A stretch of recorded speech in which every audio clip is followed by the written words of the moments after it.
Hey folks, this is John Kane, co-host and creator of the Two Guys Talking Rush podcast. Thanks for tuning in. We appreciate your downloads.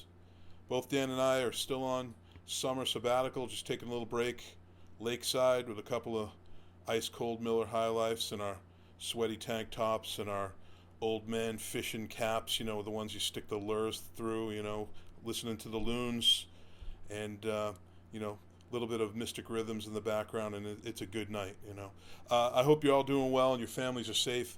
Everybody's doing okay. This is episode 54 and 55, if you're keeping track of those things. Sometimes it gets a little confusing. However, and again, Dan says hello. We wanted to, just fill you in on what we've been doing, and also just let you know that we haven't stopped the podcast. We're just sort of feeding our pipeline of guests out to you, and we're pulling back on a little bit of production just to take a break. Anyway, with that said, this week's episode is very special. Several episodes back, we had Bruce Gowers on, a pioneer video artist. I would consider one of the firsts in that format. And this week we continue on with that sort of series of Rush videos. As you know, Rush produced several, the record company produced several videos for Rush, and Rush by their faces sort of reluctantly took part. I always say this in the podcast, it never looks like they really enjoy themselves, however they do it, and some of the most classic rock videos ever made, including the La Studio videos, which we all love. This week we talked to pioneering UK video director Tony Van Den Ende, visionary director, filmmaker, and photographer, decades-long musical journey that's crossed many different genres and formats, still in the business, still working. Tony's a great guy, and if you look up his IMDb, if I'm saying that correctly, IMDb, he has a long list of videos that I am sure, if you're my age, are familiar with, including Flock of Seagulls, I Ran. I mean, come on. The Cult, She Sells Sanctuary, their song Rain and Revolution, and several others. Just a whole laundry list of MTV era whopping hits, visual hits. This format was fleeting. For those who are new to Rush, the rock video was a significant thing, and you were a real movie star if you were in one, and you were a super duper director if you had one that was a hit. I'll tell you, and it was short lived, and just like the video store, short lived. I miss it so much, and it's just one of those things we sort of take for granted and forget how not so long ago we were watching and absorbing music this way, and how it really doesn't exist anymore, the significance of it, So anyway, getting back to Tony Van Den Ende and his relationship to Rush. Well, Tony, in 1986, 87, or 87, I should say, directed the video for the song Lock and Key for Rush, which is a fabulous song. If you love Rush, 80s era Rush, which I do, fascinating reflection on how he applied his vision and his art form, and just a really sweet guy, and talks about the Cult videos and the Flock of Seagulls videos. We had to pick his brain about that. Anyway, enjoy episodes 54 and 55. You can check out Tony and his work and what he's doing at www.tony,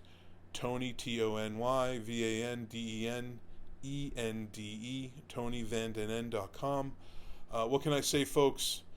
You know it, I know it, let the world know it, scream it, whatever you got to do. Rush rules. Yeah! Hey everybody, this is Tony Van Den Ende, our music video director for Lock and Key, talking to Two Guys Talking Rush. Enjoy.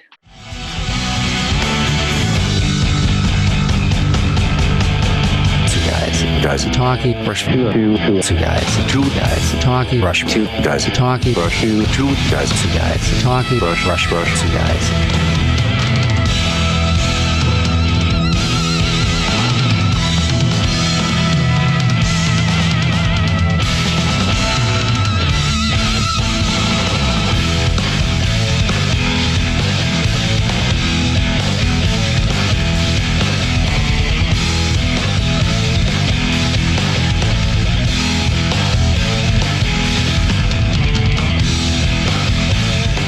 And now, get ready for the Two Guys Talking Rush podcast with your hosts, John Kane and Dan Buxton.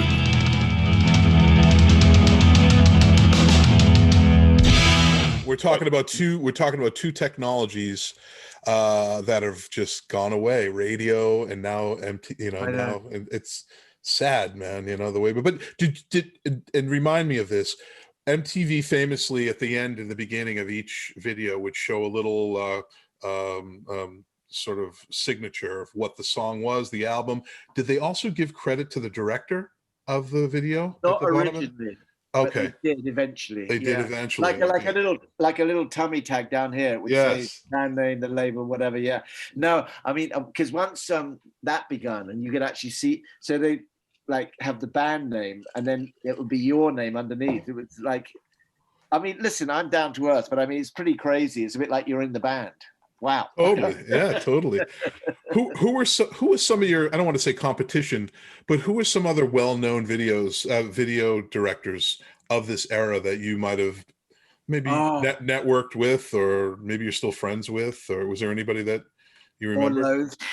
No, I mean, yeah, because I don't think I said it. I mean, the way it worked is they used to put the track out to maybe 2 or 3 directors, and it was a kind of competition. When it was really busy, maybe it was just you. They were going to work with just you, particularly if it was a second or third video. But sometimes they'd put it out and get treatments in from various directors. Top of my head, no big directors. Deal. I mean, yeah, it's well, there were other companies, and to the life of me, I can't recall. We were all friends. I mean, down at Barney's Beanery or on Melrose, you'd bump into Wayne Isham, who was taken into the Bon Jovi family, or other people that they kind of we were all mates. Yeah, I'm getting too excited. I can't remember. No worries. So picking up where we left off, you get this sort of notification or phone call that Rush are interested in you and having you direct this video. Now, do you get the song, and do you meet the band ever to talk about it? Because I know Rush, they really had a hand in a lot of the visual output of their music, and especially right. So I've been thinking about this and really trying to channel back to those years. And the story goes that, as I say, working at Vivid, Lynn Healy, the executive producer there, would have called me to say that Rush were interested in me directing a music video for them. And I remember that I flew from London to New York and changed planes and went out of New York, but I can't remember where, to meet the band. And I remember checking into a hotel that was like a kind of, I don't know, kind of like a ranch style hotel, very strange. I got there because of the time difference, I got up there about 4 or 5 in the afternoon, and it was all brown and kind of weird. Anyways, cleaned up a bit, and then a car met me, and I was taken to the show, and I'd not met or spoken to anybody. I maybe had, but I don't recall having it. And I went to meet them, and I was shown into Geddy's dressing room backstage, and I was really easygoing and cool, and walked in, and maybe I'd listened to the track 20 times, and he was there about 5, 6 o'clock. And to add a couple of little memories, I remember he had like a lot of Molson lager beer in the dressing room, yeah. And this is another tiny story. I was telling a friend I was going to do this chat with you guys, and I was saying, oh God, I've got these little anecdotes. And one of them is that I remember he had all this kind of Thai food. So they were just having some food before the show. And I remember just looking at it, like trying to focus on him and looking at this food, thinking, God, I'd really like to eat some of that food. And if it was today, I mean, my diet is virtually non-existent. I'm really healthy. But anyway, I remember Geddy being there, being really charming. I think we had a Molson beer each. And we spoke, and he was in a chair looking very chilled and calm, and we must have got on and hit it off, and I'm not quite sure what we discussed. I know that the album had the 3 Red Bulls, Right, and inside it had the juggler with the fireballs, and maybe I kind of discussed this thing about really big Red Bulls, maybe kind of like, you know, be like 3 Bulls, 3 Rush players. I just thought that maybe they could cascade and bounce around New York and infiltrate in a good way, you know, people. And but I wish I'd known what I'd said. I wish I had a copy of the treatment, because I think that I must have discussed stuff with him and made notes, and then maybe went to the show, and then I went back to New York, and I think I then created the idea, which was everything you see in the video, but I would have gone back to California. I remember New York being freezing, and I'd flown from London, and I had to buy a coat in New York. But anyways, and then so you didn't meet with any other band members on that show? Not on that night. No, that makes sense. I think Geddy mostly had that sort of creative visual control. Very charming man. He still does. He and his brother sort of have not, I don't want to say control, but they sort of directed the visual components of the live performance. Geddy's brother. Yeah. I don't know if he did back then, but he is later on. Geddy's brother assumed the role of art direction for a lot of at least stage performances, videos. I'm not sure. Well, live videos, because they put out a lot of live videos, but the actual, you know, sort of video single, I'm not entirely sure. But this is what I could find. I could find very little on this video, but it says the song's music video, originally released in '87, was produced by Bob Jason and directed by you. The video was later released on iTunes in December of 2005. The video includes a reel of old and unusual footage in the background, such as clips from the 1932 film The Last Mile. Lee said that the goal of making the video was to make the footage match with the lyrics, which was very difficult to do because, quote, "we, the band, were all trying to do those effects on camera." So I don't know what that means. We're going to look at I don't know what that means. I read that. Yeah. I don't know what that means. Yeah, actually. Who knows? He might not either. I mean, it was a long time ago. Yeah. But the song itself, Lock and Key, did you find that to be an unusual song? As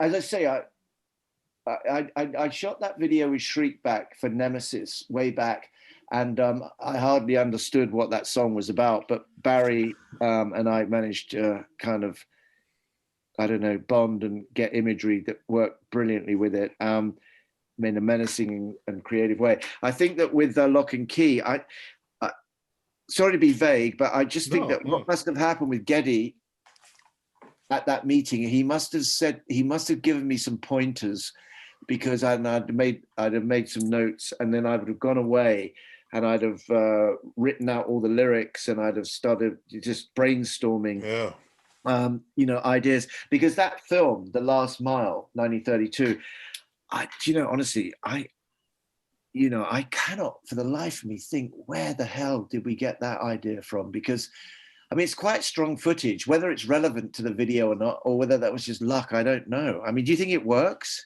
It could have been Neil. I mean, Neil. Oh, really?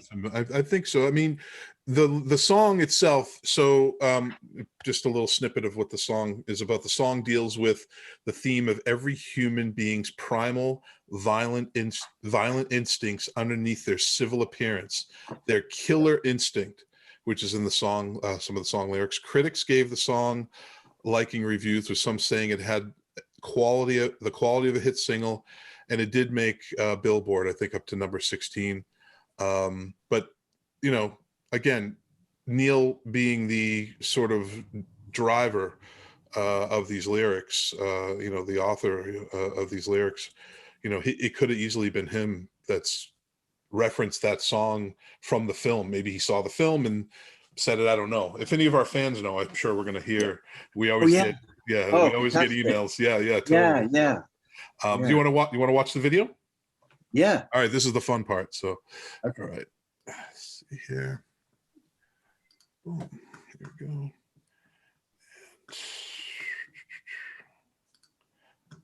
And sharing. All right, can you all see this? Yep. All right, great.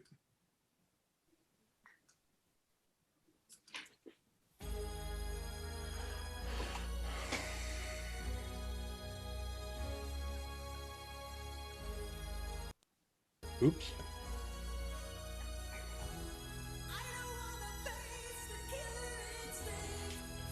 Oh, Getty's hair, man.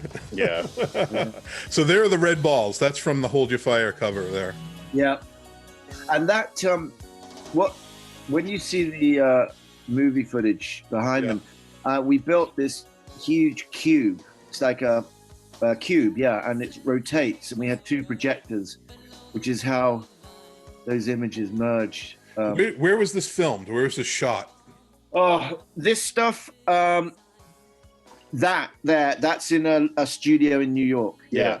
And so as I say, that's them sort of individually set against, I think it's individually set against this rotating cube. So again, the rotating, the rotation, okay. right? Interesting.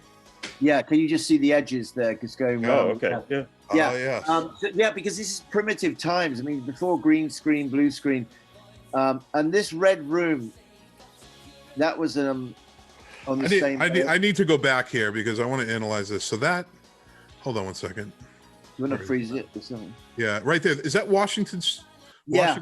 Park? Yeah. That's Washington Square Park. Oh, wow. Yeah. Imagine that. The good lock eye. and key, the lock and key video was made in Washington Square Park. That's interesting. Look at that. There it is. There's the arch. Yeah, that's it. Yeah. Wow. Yeah. Incredible. So were those balloons or were those balls? What were you using for props we had an art director guy called Sid Bartholomew, who's no longer with us, sadly. He his job on this video was to have loads of these huge sort of air-filled balloons. And in fact, I don't even know how they managed to go so high. God, isn't it amazing? I mean, you just come up with these ideas and these creative people, these art directors. That's a really cool shot. It is. Yeah.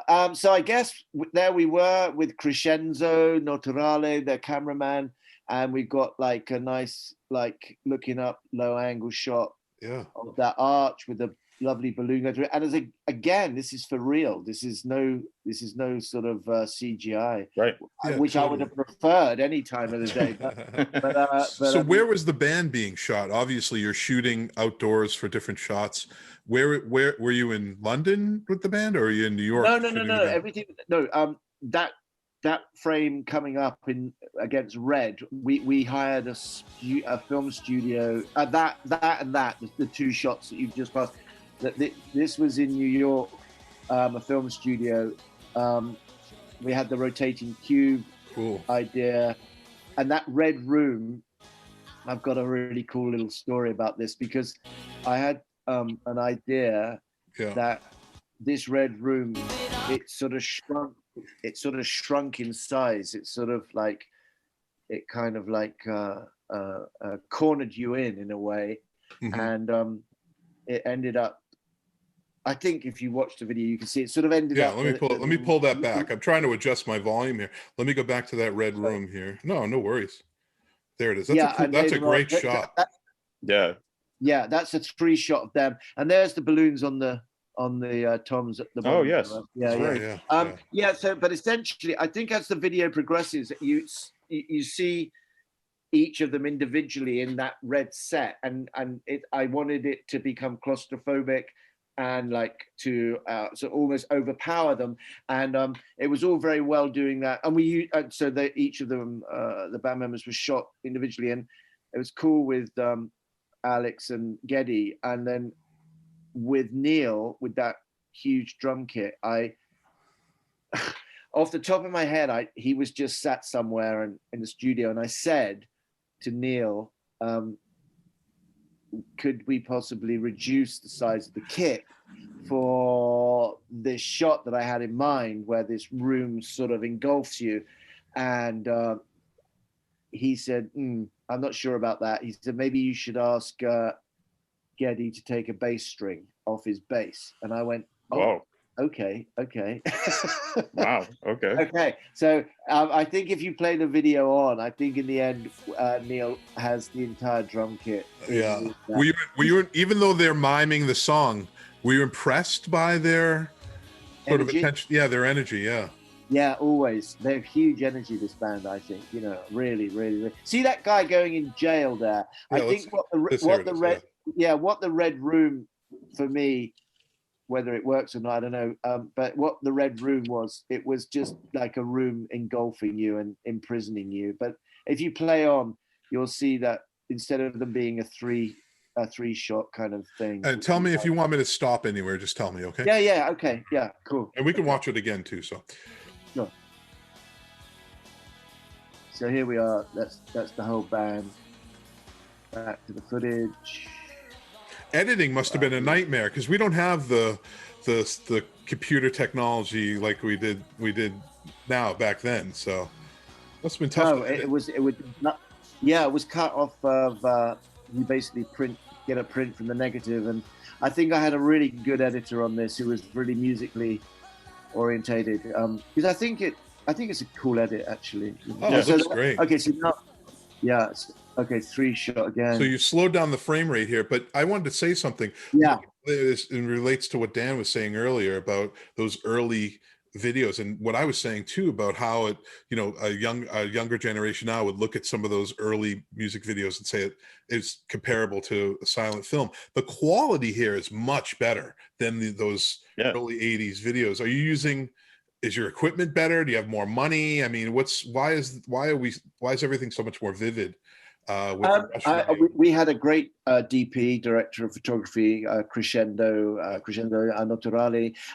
He just lit it, and I probably begged him to do a great job. I think that with a band like Rush, you just know you're dealing with people at the top end of their game, and not game, but careers, and you just, they didn't want to. It was never discussed it would have an indie look. It would just have the look that it has. And I agree with you. I watched it a couple of times earlier in the week, knowing I was going to hook up with you guys. And I was kind of, I'm proud of it, man. That's awesome. Yeah, it really holds up. I think there's a lot of Rush videos that don't get acknowledged for whatever reason. Maybe it's the technology, maybe just bad art direction, who knows? But I have to say this, and even before, when I stumbled upon this again and said, hey, let me look, I had to do some digging to find out who the director was, of course. And then I found you're still working, which is great. But the reason why is because I think it's a good video, because I think it's probably one of Rush's better videos. Just the abstractness of it, the artistic treatment of it. Rush were very much an artist band, I think. They brought a lot of those elements to the live performance, to their album covers, to the band, and I don't want to say their customer, their band and their fan experience, that sort of synergy. And this is an example of that. I mean, this is Rush trying to bring their best aesthetic to the art form of video, and by choosing you, and having you do it, they've done that, so excellent job here, man. This is a wonderful video. Yeah, I love it. Yeah. So, all right, I'm gonna roll on. Okay. Yeah, good. I love that cube, man. Oh, thanks. So the Red Room is getting smaller and smaller. I think that last shot was just 2 people in it. Yeah. God, Alex is wild. Yeah, man. Poor old Neil. You're beautiful, baby. Yeah, man. And I love the fact they're in New York with those red balloons. Yeah. I think we went out for 2 days. Is this live or in the studio? Because I'm seeing scaffolding and. This is a concert shoot. Right. Yes. Yes. Because what what I figured happens is that juggler is juggling those red balls, and I know in this album sleeve they're balls of fire, but he drops a ball which rolls away, and then it just bounces around New York. And by the end of the video, towards the end of the video, these balls then have entered the auditorium where Rush are actually playing. So they've gone from a sort of street entertainer to infiltrating and bouncing around New York. Read into that what you want, but they then end up in the auditorium being touched and passed around by the audience. So it's I think it's quite a cool idea, really. It is. So did you introduce those red balls into the live show and then shoot it? Oh, cool. So nobody in the audience knew that there was this thing, they were going to be part of a video, right?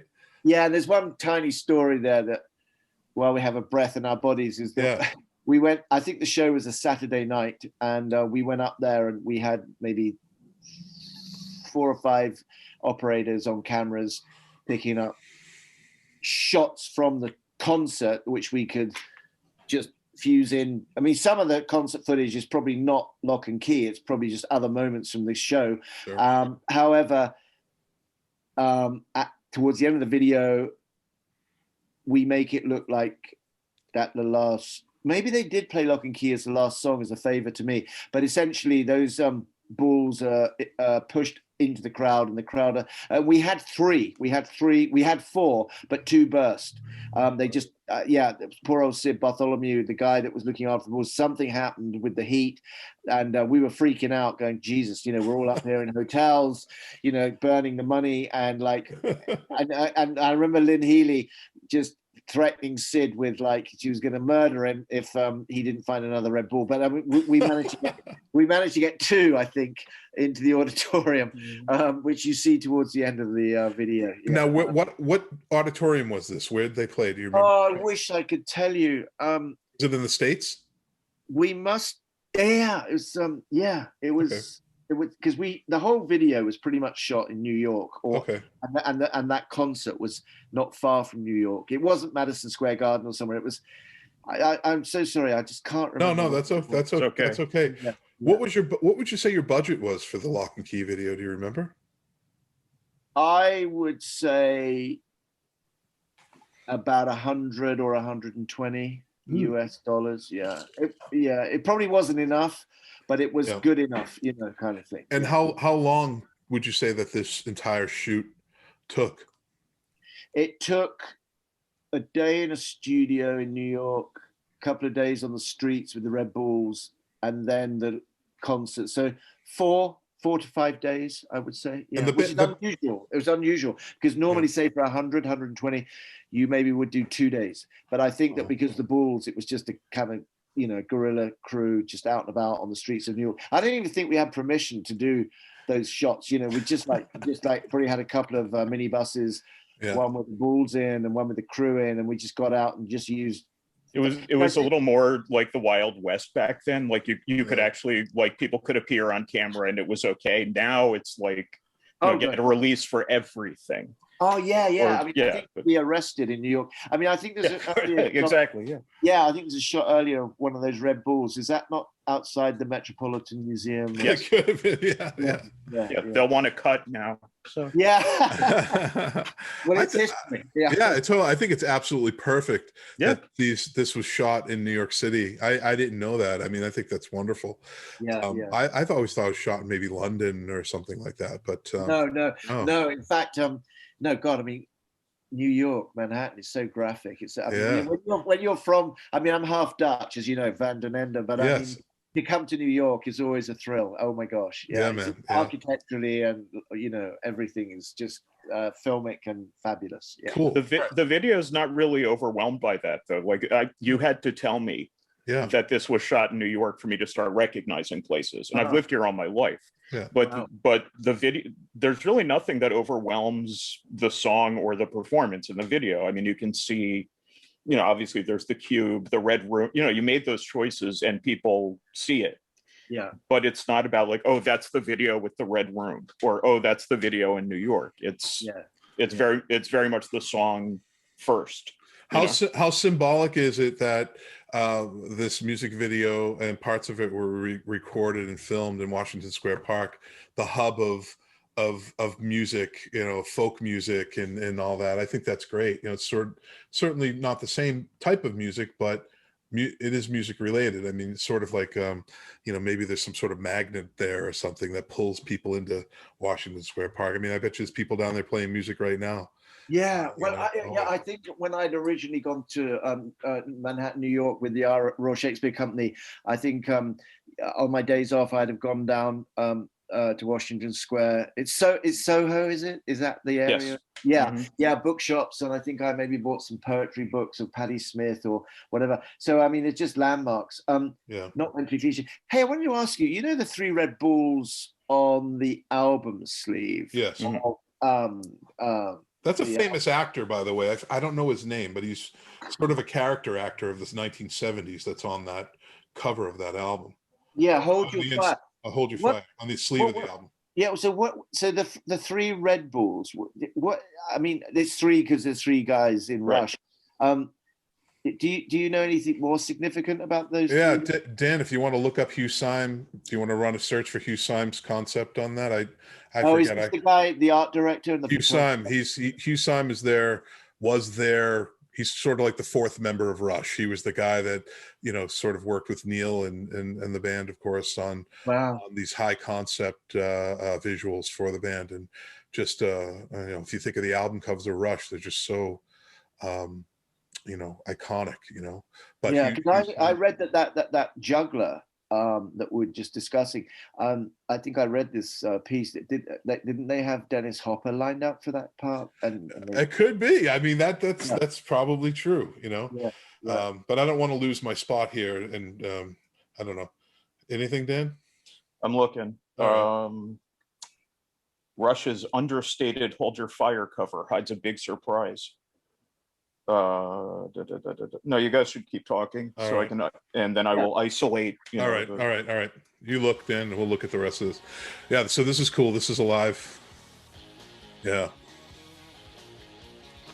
Oh, when you saw them live, you must have been in awe. I mean, that's a whole other experience watching Rush play live.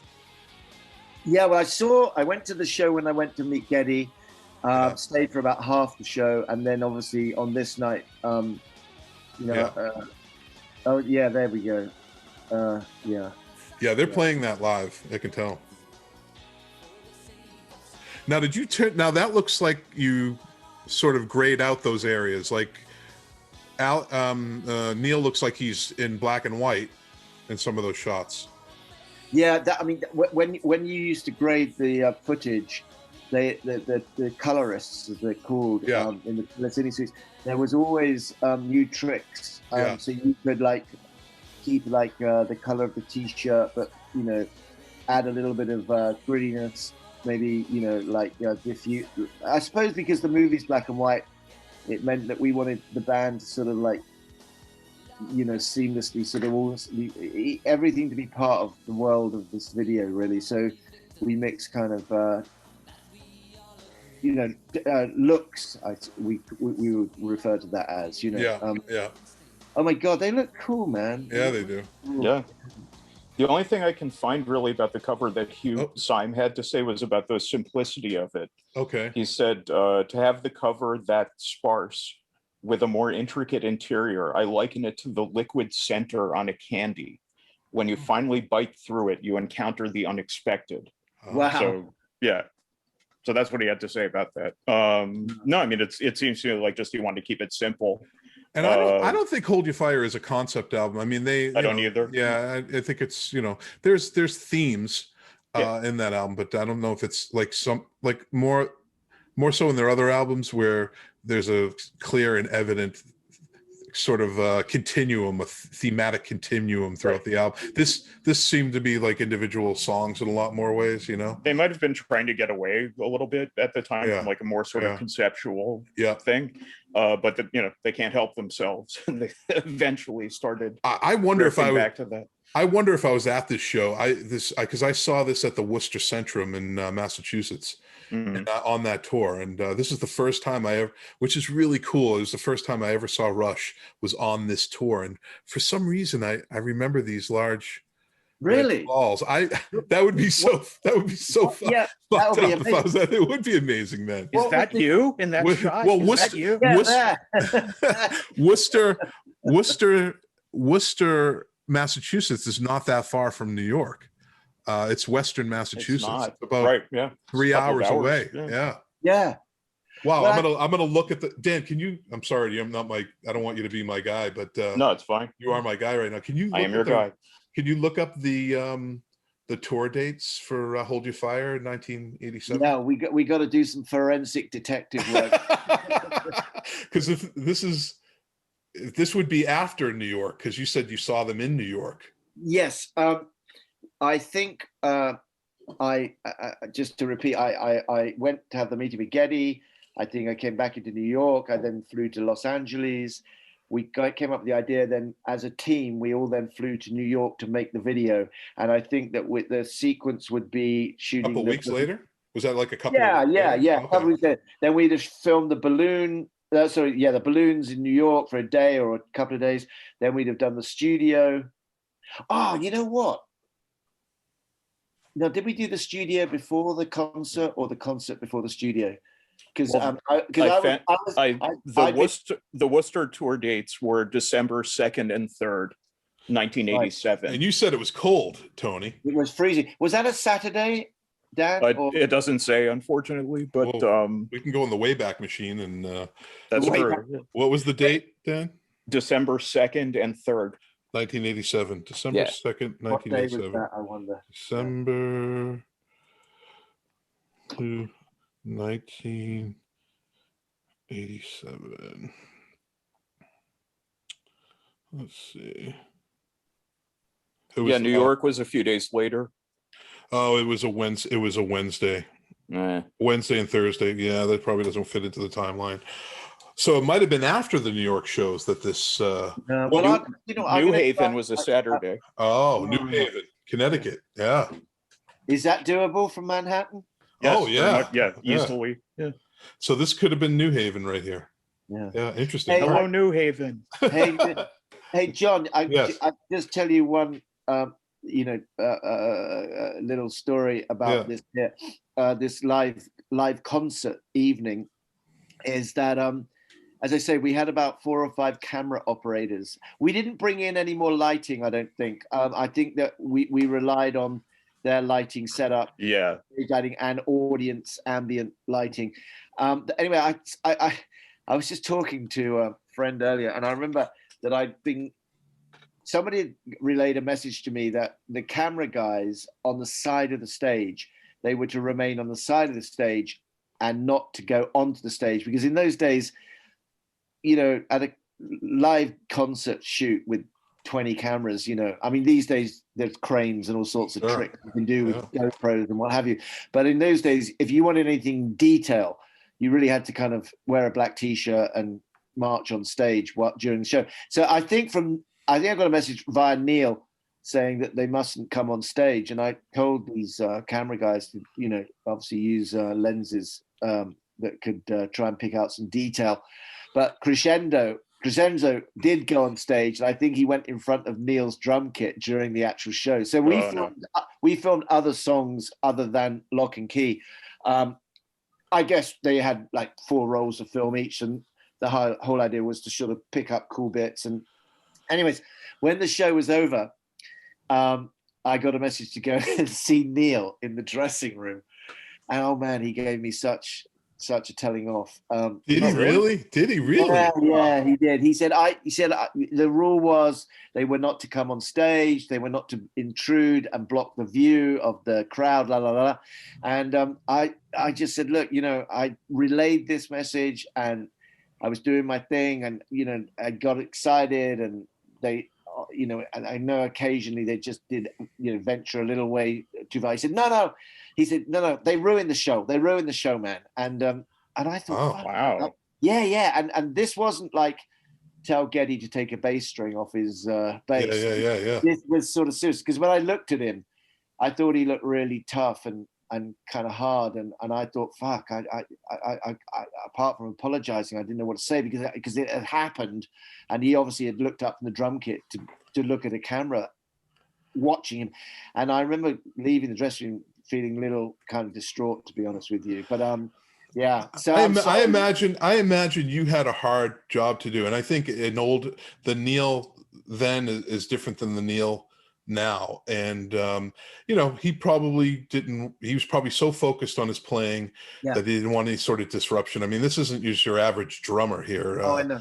He's very meticulous. So, but also, how much do you think Neil really gave a shit about a music video? I don't think he really, he just wasn't that type of guy, I think he liked art and the aesthetic quality. I think he understood it.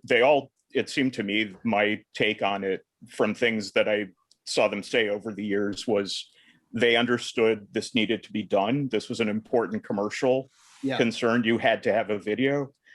You could always kind of tell, though, there's just this and maybe I'm projecting, but you can tell in the videos, like for Neil, I don't want to say he doesn't want to be there, but he seems less enthusiastic than the other guys, and I'll just leave it at that. That's what I would say. But cognizant of why it had to happen.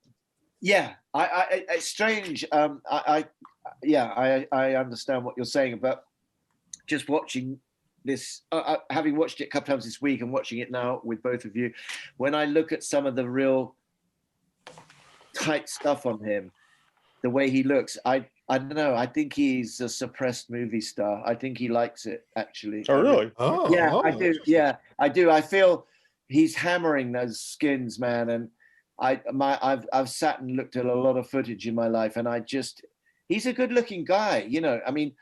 I think for me, he's fan. He's really fantastic. He really, really does it brilliantly, and he looks cool. He looks really cool, Yeah, man.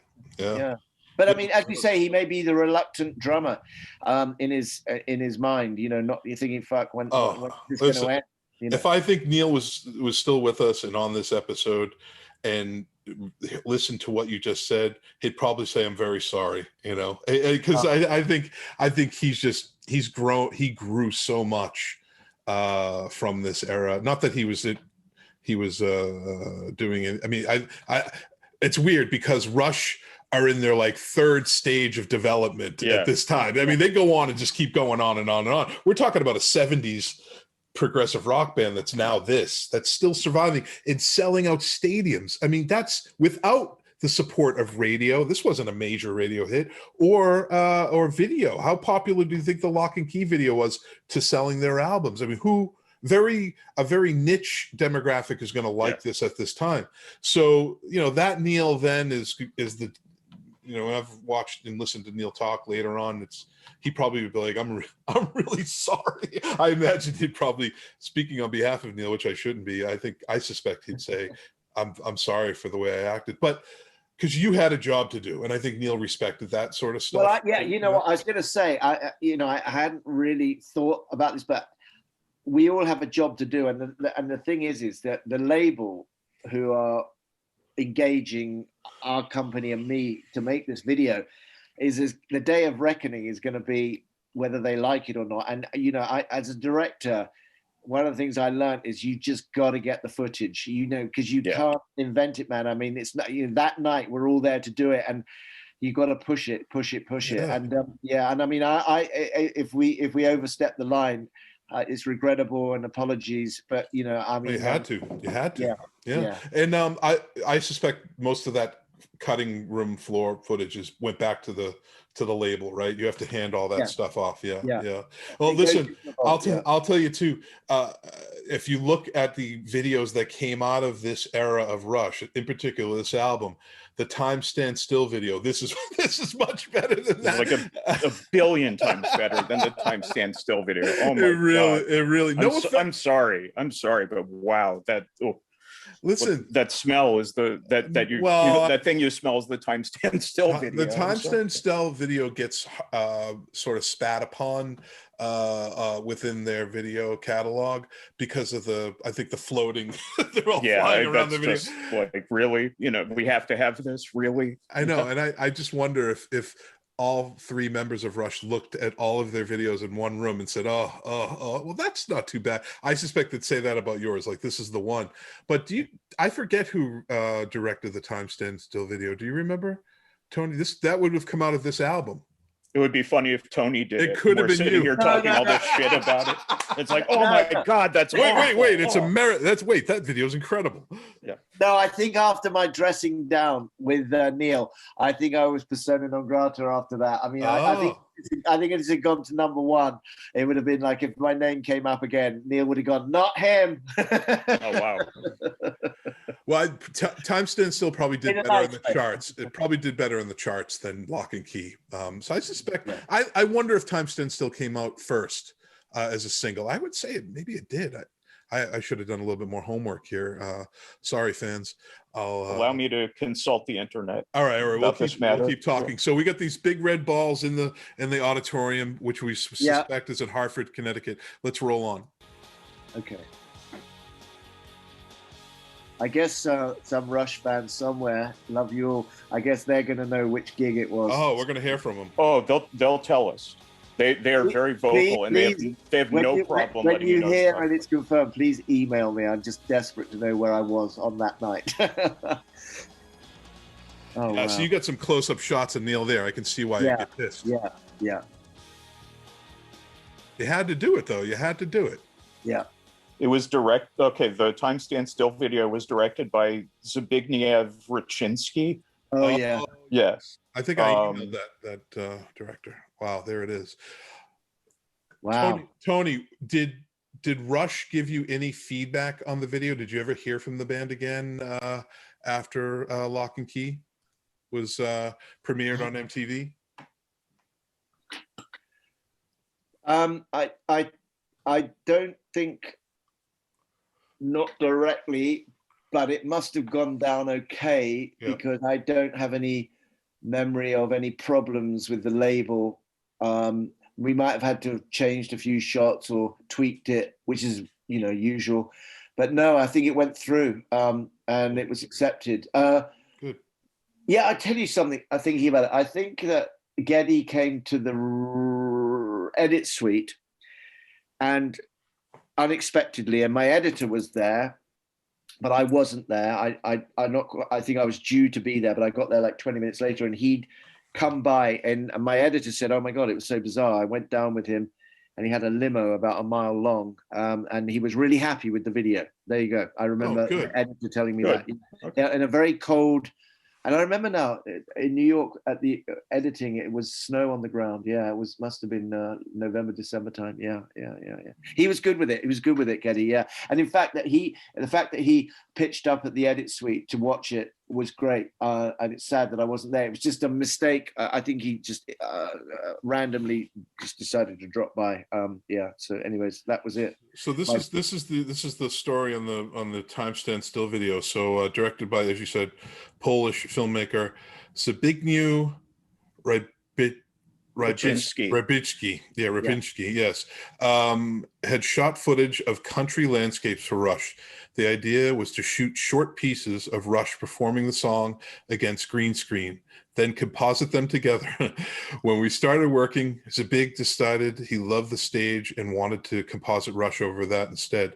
I suggested that we shoot them live in the stage, but Zbig wanted everyone to float around it. He also insisted that everything had to happen live. Each new layer would be placed on top of the preceding layer without making protection copies or laying off a copy, as we used to say. The green screen footage was shot with the same giant studio camera Amy Mann is using in the video. Zbig would give some vague direction to Rush. I would set up the effects, play the audio track, and press record, causing multiple 1-inch tape machines to roll up on the third floor. Interesting. I wonder if, I bet you Neil got pissed off about that. Sounds a little bit messy, but we'd love to have this director on and talk about the video. Maybe, sometimes, I reach out. You never know. But sometimes people aren't proud of the work they've done with particular things. You never know. if someone's going to say, oh, I don't want to go back there or deal with that, and but it is what it is. I mean, it lives sort of, it's out there. Well, I think when you said about getting your phone call and approach to discuss the video and Rush, it's a real honor, and thank you both. Thank you. Yeah, no, really, and I think that I know what you just meant there, because I was thinking today, God, I mean, do I have enough memories to make a conversation? And I was just checking out. I rang a few people in LA that were sort of involved in it, and they didn't really remember very much. But I thought, oh God, there's enough to talk about. And I tell you, I was really, I was really proud to achieve the sort of the status of going to work with a band like that. I took things in my stride and almost for granted at the point. I wasn't sort of an egotistical thing, but it was a bit like, wow, okay, so this week we're going to do Rush, and and then maybe we're going to do Steve Earle, or we're going to do, I don't know, whatever. And but I do remember, I can recall in my memories, I remember taking it pretty seriously and as a really important job to get right. But that doesn't mean being serious or not fun. It just meant we got to get their energy, because I just think they got super energy, and and somehow, and that track really, I like it, and it really soars, and we got to get something going there that's really going to kind of stick to that track. And I think we did. I mean, it could have been a different video for sure, but I guess we used the themes off the sleeve with the juggler and the 3-row balls on the front. I wish maybe that, looking at this week, I just hadn't really thought that maybe we could have the guy juggle with fireballs, and when it hit the ground, it could have turned into a Red Bull. But I mean, the point is that, this sort of CGI effects thing then was really expensive, to do a simple thing like a fireball falling on the ground and turning into a Red Bull. Geez, that would have been. I'm just sorry that it's taken almost 40 years to talk about this incredible video. Yeah. But oh my God, that really saddens me. Is it 40 years? It's almost. Not, almost. It's like 35 years. 35-ish. Okay. Yeah. That's better. I'm rounding up. Yeah. It's been a long time. Wow. Hey, so can I ask you? So when it's so great going back and kind of like encompassing all. So the podcast. When you release a new podcast, does it go out on like a Saturday, like a kind of big fanfare, or are they just random? I mean, well, I try to get them out on Fridays, but if my schedule's bogged down, it's usually Sunday evening, but no later than that. But usually, and once that podcast hits, does it stay there forever, kind of thing? Forever, most definitely, yeah. As long as I pay the bill. Right. Well, yeah, that kind of forever. And can I ask you both, Dan, John? So, is it one a month or one a week or one a week? One a week. Wow, yeah. 2 guys talking about Rush once a week. We could do this every day, easily, all day. But wow. like I said, we have about 7 or 8 interviews already in the pipeline that for shows that haven't even been produced. So we're like ahead of the. Yeah. A lot of them are long interviews too that have to get split up into 2 shows. Oh yeah. So wow. yeah. Well, you're gonna love the Bruce Gowers interview, because I did the same thing with him. Unfortunately, Dan wasn't available for that interview, but I ran the Bohemian Rhapsody video. We talked about that in detail. Yeah. And then we ran some of his Rush videos. We talked about that in detail. And I think he's in his 90s. I mean, he's. What? Yeah, I think so, man. Wow. I think so. Yeah, but he was very, giving, and again, a legend in this industry. Yeah, I mean, you have to imagine if he was like 40, 45 when he did the Bohemian Rhapsody video, then easily he could be around 90. Yeah, no problem. Yeah. Yeah. I hope I. Oh my God! Yeah. But it's a well, the time thing is that's a little heartbreaker. But so what happens to you? What happens to you? What happens to your career after? You just keep going on, or what? after? Well, things went on. I mean, production companies that represented me, they're all good, but certain kind of moves they made, they folded, and then it's really odd what happened ultimately, because I did a couple of videos with Yusuf, also known as Cat Stevens, and they were really decent money, and it was cool working with him. And then I did a few more, and then sort of there was this really weird thing where it's like overnight that MTV stopped sort of playing music and went into sort of reality TV. It's sort of the budgets just tumbled. They just crumbled and tumbled. Rhymes.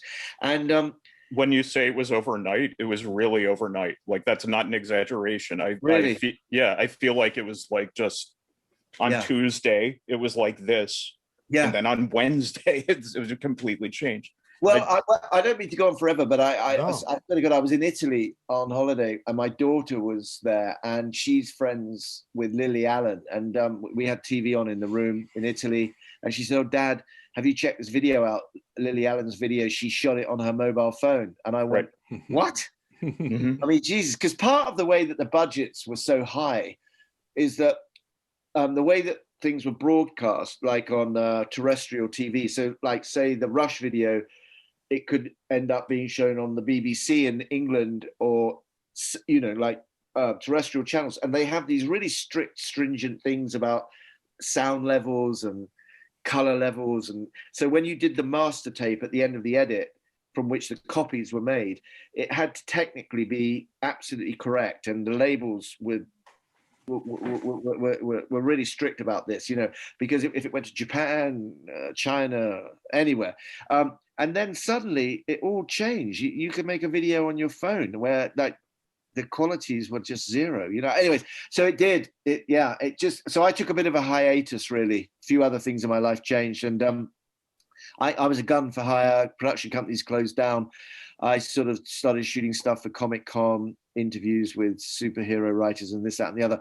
And I still am. I mean, you know, I do things, and I'm developing some movie ideas and working on movies for Netflix in the art department. Are you writing? Are you writing, or are you shooting? Oh, wow, cool. Yeah. Got a project that I really hope comes off, set in Joshua Tree, about this young musician. I wish, having had this conversation, I wish it could miraculously, with a magic wand, go back to those days, because I can't tell you how much fun it was. It was insane. It was insane. Yeah, sounds like that. Because, you know, I mean, it was nothing. I mean, if a label thought that you should go here, there. I mean, I shot in Venezuela. I shot in Japan. I mean, I shot all over Europe, Mexico. I mean, you know, it was just fantastic. You know, it was wonderful. Yeah. And there it is. In between all of that is just this strange little band from Canada. Yeah. And the Molson beer, and the Thai food, right? Yeah. Thai food. Tony, I can't thank you enough. I mean, you're a true pioneer in this industry, and you know, we loved having you on and sharing your stories and uncovering these forgotten about histories of not just about Rush, but about the art form. You know, and we like to look at Rush, but we also look at the greater. That's why you said you talk about Rush every week. I mean, we really expand on other things. You know, we broaden the spectrum of these concepts and ideas. It's not just about Rush, but really it's about the what Rush were involved in at the time, culturally, politically, socially, and of course, when we're talking about the music video, this was a whole thing happening that people, young Rush fans, have no idea about. I mean, I wonder how many newer Rush fans actually know there's a Lock and Key video. You know, they may not, right, Dan? That's a good point. Yeah. A lot of the time what I see when Rush videos are shown again is stuff from, like, it's live footage from, like, Exit Stage Left era. That's mostly what I see now, but I mean, it's all out there, and all you have to do is get on YouTube and it's there. Yeah. But yeah, no, it's interesting, because when you mentioned that people are just making them on their phones now, it's like this whole art form that's been, I don't want to say that's been lost, but it's much easier to just make it on your phone, obviously, and much cheaper to make it on your phone. But what you did deserves attention and deserves to be preserved, because a lot went into it and a lot more work than people see necessarily. Yeah. And also, Rush were a huge band. It wasn't just like a backyard barbecue band or your buddy's 4-piece, cover band, Journey cover. I mean, this is like Rush were a major. And I go back to this point. This was an era when Rush was still filling stadiums without radio airplay and with minimal video support. Whether it was their fault or not, they weren't really hard on the video concept, There should be a lot more Rush videos out there. I imagine, if you look at their catalog of videos, there just aren't a lot of them. Rush were a niche band. They were an acquired taste. So not everybody, they didn't have that sort of all-encompassing popularity like other bands, right? But that's not like the Rolling Stones, right? No. Where it's just everybody. But when hopefully life returns to some sense of normal. I mean, if Rush with a substitute drummer were to go on the road, would it sell out again, do you think? Or do you think people would probably people would complain and grumble about it, because that's heresy, the idea of replacing Neil. But they would all go. Is my that's just my opinion. I probably say, well, we got to support Geddy and Alex. Well, Led Zeppelin lost their drummer, and they've had the son play, haven't they? Yeah, and they said we would never replace him. That would be heresy. We will never replace him. They replaced him. Yeah, the Stones say that about Charlie Watts. If he goes, hey, we're done. Yeah. Can I say to you? So, you've been doing this for a while. So Rush are aware that you are two guys talking about Rush. By now, I think so. Yeah. I hope so. And have they ever appeared on the show? No. We don't want them on the show. Oh. What the fuck are we going to talk about? honestly, we feel like we're not quite at that point yet, and we're trying to really build this out methodically to the point where eventually it would make sense for them to maybe come on if they wanted to. Man. When this one goes out, if Geddy has got time to listen in, he's gonna go, oh my God, Tony Van Den Ende. Oh my God, he got so hurt by that comment. I need to ring him. but that's what I want. I mean, seriously, when I thought of creating this show, I wanted that sort of stuff to happen. I want that stuff to happen because it's sort of like, why are they talking about some random video of in the 80s, And I always say this, Dan and I always say this, like, what are we going to talk about with Geddy and Alex? I mean, everybody knows everything about Rush, and if we did have them on, I often said we would talk about maybe the type of clothing they like to wear, or what they go for food you buy at food shopping or something. It's like I don't want to talk about Rush with Rush. we would both, I think, we would be so awestruck that we would just be these stammering idiots just somehow trying to get through 20 minutes of video. So but I still want them to come on. So I would not deny. I wouldn't. I wouldn't stop it for that reason. But we're not sending them emails each week. Like, please. Well, no. I mean, look. I mean, just for fun. I mean, I would love it if.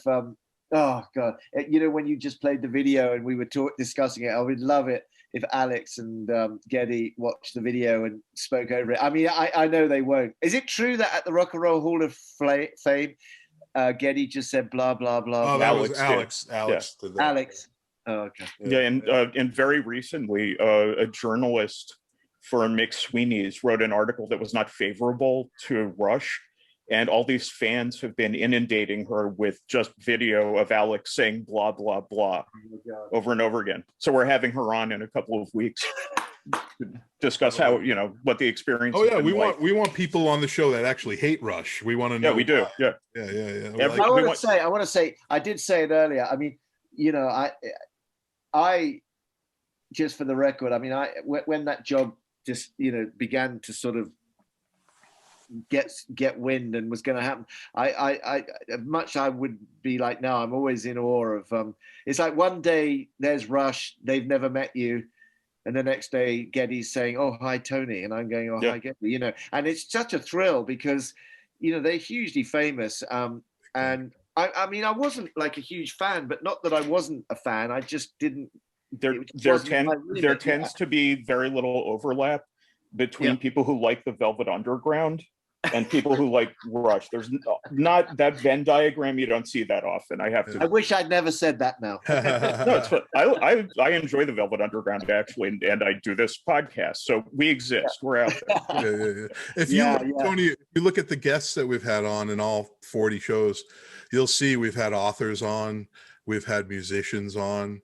We've had 2 shows called The Women of Rush, because women really didn't go to Rush shows famously, you know, so we've had women on that are Rush fans. We had a show called Rush and Religion, where we talked to a Rush fan that's a theologian, a professor of theology, with the professor who Donna Halper, who discovered the band. So we've really tried to diversify the conversation here about the band and the band's impact. When you think of a band like Rush, you can compare them to bands like you know, the Grateful Dead, as far as their fan base is concerned. I mean, you know, there's 20 albums, 40 plus years of music. There's lots to talk about, man, you know. So you know, and they touched on a lot. There's a lot to say beyond like that guitar solo is really cool. Yeah. I don't know if you could say that for a lot of bands, but you know, the lyrics just, they put so much work into everything. Yeah. And there's so much detail in everything. Yeah. Like just discussing that part of it alone, that's episodes and episodes right there. Every episode we have a little bit of a monologue, or you know, we talk, Dan and I talk, and I say, you know, I have this introduction to the show where I say, you know, this isn't 2 guys talking Foghat.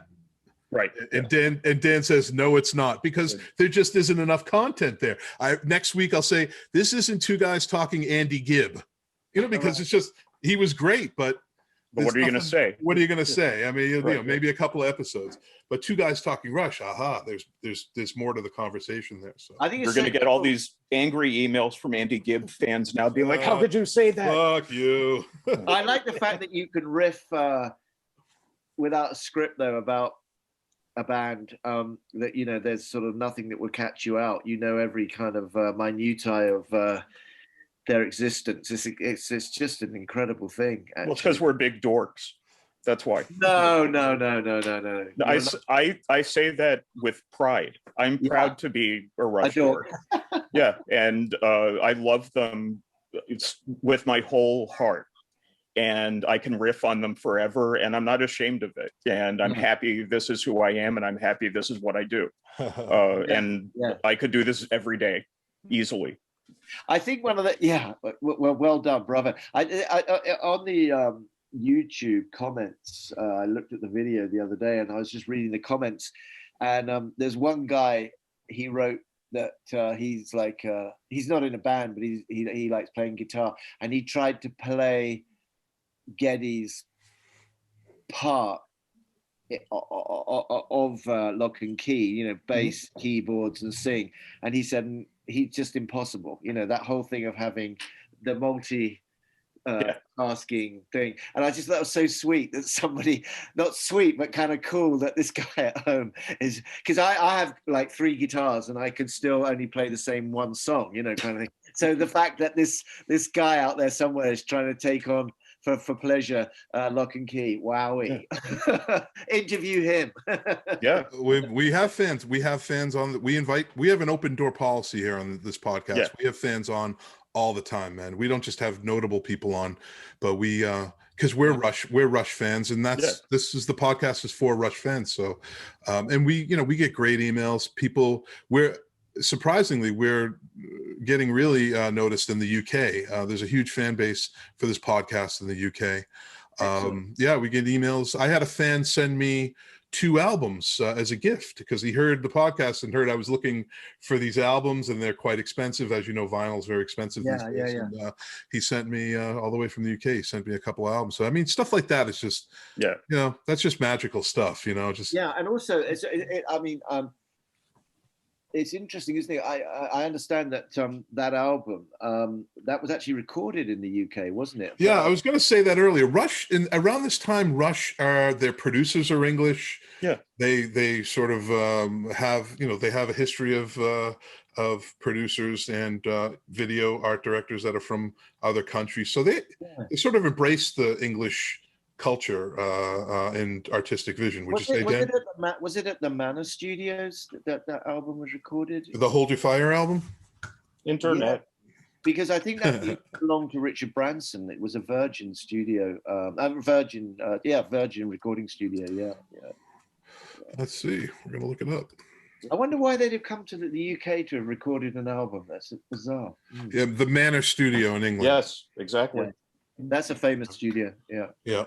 Yep. And said the band also went to Ridge Farm Studio for Andy Richards to perform additional dynamic keyboards. So it looks like the. And that last one, what was that called again? The one in Wales? Ridge Farm Studio. Yeah, that's really. I think they've even had a documentary movie made about that studio. About I think Queen actually recorded there. Amazing, incredible. Yeah. Well, listen, Tony, thank you so much for coming on You Guys Talking Rush, man. This is a real treat. Yeah, definitely. Thank you for coming on. You're a legend. You're a legend, man. Take care. Stay healthy, and I'll catch you soon. All right. Thank you. Take care. Bye-bye. Take care. Bye. Take care.